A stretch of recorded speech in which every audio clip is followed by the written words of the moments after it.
Hello guys, welcome back. ये कहानी है दिल्ली के निर्माण विहार की। निर्माण विहार में एक लड़का रहा करता था जिसका नाम ललित कुमार था। ललित सुबह 5 बजे अपनी जॉब पर जाया करता था क्योंकि उसको अपने घर से लगभग 30 से 40 किलोमीटर दूर जाना होता था। लगभग उसका सफ़र 2 घंटे का था, इसलिए वो सुबह जल्दी घर से निकल जाया करता था। वो पैदल अपने घर से बस स्टॉप तक जाया करता था। एक रोज़ सुबह 5:30 बजे ललित अपने घर से निकला।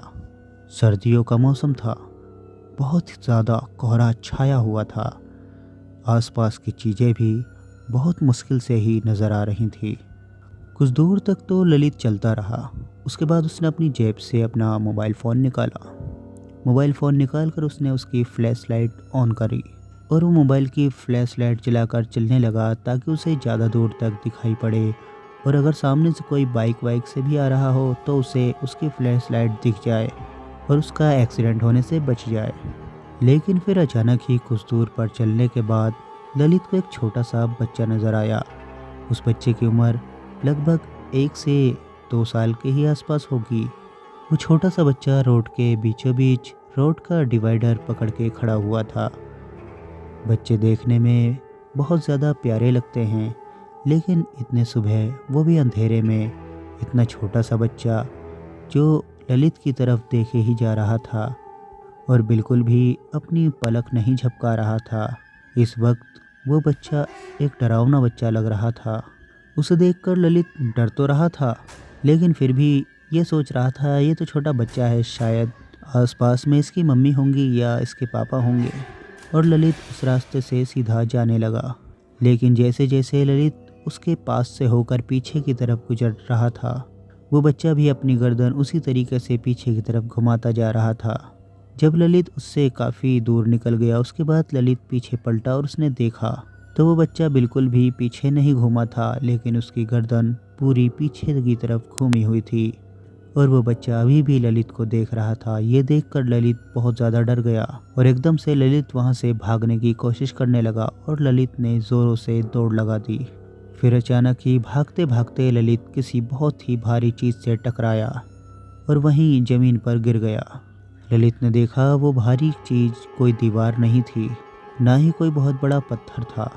वहाँ तो एक महिला खड़ी हुई थी और उस महिला ने उसी बच्चे को गोद में ले रखा था और वो महिला और वो बच्चा दोनों ही ललित को देखे जा रहे थे घूर घूर कर। अब ललित को काफ़ी ज़्यादा डर लग रहा था। उसके बाद ललित सोच रहा था खड़े होने को, लेकिन उस औरत को देखते हुए ललित खड़ा नहीं हो रहा था। वो धीरे धीरे पीछे होने लगा। फिर जैसे जैसे ललित पीछे हो रहा था, उस औरत ने भी एक एक कदम आगे बढ़ाने शुरू कर दिए। अब ललित को बहुत ज़्यादा ही डर लगने लगा, इसलिए ललित ज़ोर ज़ोर से चिल्लाने लगा। जितनी भी ज़ोरों से ललित चिल्ला सकता था वो उतनी ज़ोरों से चिल्ला रहा था। फिर अचानक ही वो औरत कहीं गायब हो गई और ललित वहाँ से तुरंत खड़े होकर के भागने की कोशिश कर ही रहा था कि अचानक ही ललित को पीछे से किसी ने बहुत ज़ोरों से एक टक्कर मारी। ललित वहीं रोड पर गिर पड़ा और फिर ललित ने देखा कि वो महिला ललित के सामने ही खड़ी है और वो देखते ही देखते ललित के सीने पर आकर खड़ी हो गई। ललित का दम घुटने लगा। फिर अचानक ही पीछे से किसी की आवाज़ आने लगी, जैसे किसी ने ललित की आवाज़ सुन ली हो और वो ज़ोर ज़ोर से चिल्लाते हुए आ रहा था और कह रहा था, अरे क्या हो गया वहाँ पर, क्या कोई है भाई वहाँ।